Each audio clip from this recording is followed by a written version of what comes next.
జిల్లాలో ఇవాటి నుంచి 10వ తరగతి పబ్లిక్ పరీక్షలు ప్రారంభమయ్యాయి. ఇందుకోసం అధికార యంత్రాంగం అవసరమైన అన్ని ఏర్పాట్లు చేస్తుంది. ఈ నెల 21 నుంచి వచ్చే నెల ఏప్రిల్ 2వ తేదీ వరకు ఈ పరీక్షలు కొనసాగనున్నాయి. పరీక్షల నిర్వహణ కోసం జిల్లా వ్యాప్తంగా 52 కేంద్రాలు ఏర్పాటు చేశారు. 10,043 మంది విద్యార్థులు పరీక్షలు రాయాల్సి ఉండగా మొదటి రోజు 10,013 మంది హాజరయ్యారు. 30 మంది గైర్హాజరయ్యారు. 5 నిమిషాల నిబంధన కారణంగా విద్యార్థులు గంట ముందుగానే కేంద్రాలకు చేరుకుని హాల్ టికెట్లు సరిచూసుకుని తమకు కేటాయించిన గదుల్లో కూర్చున్నారు.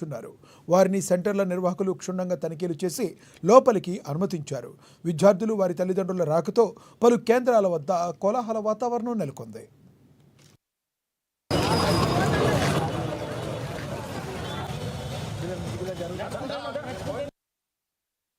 అటు విద్యార్థులకు ఎలాంటి ఇబ్బందులు తలెత్తకుండా ప్రశాంతమైన వాతావరణంలో పరీక్షలు రాసేగా సెంటర్ల దగ్గర తగిన వసతులు కల్పించారు.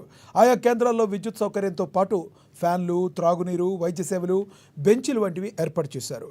మరోవైపు కేంద్రాల వద్ద ఎలాంటి అవాంఛనీయ ఘటనలకు తావు లేకుండా 163 BNSS సెక్షన్లు అమలు చేశారు.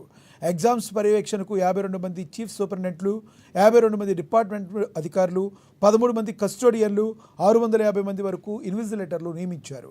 అలాగే మాస్ కాపీయింగ్కు ఆస్కారం ఇవ్వకుండా 3 ఫ్లయింగ్ స్క్వాడ్ బృందాలను, 13 మంది సిట్టింగ్ స్క్వాడ్ టీంలను ఏర్పాటు చేశారు. అదేవిధంగా సమీపంలోని జిరాక్స్ సెంటర్ను పరీక్ష ముగిసే వరకు మూసివేయించారు.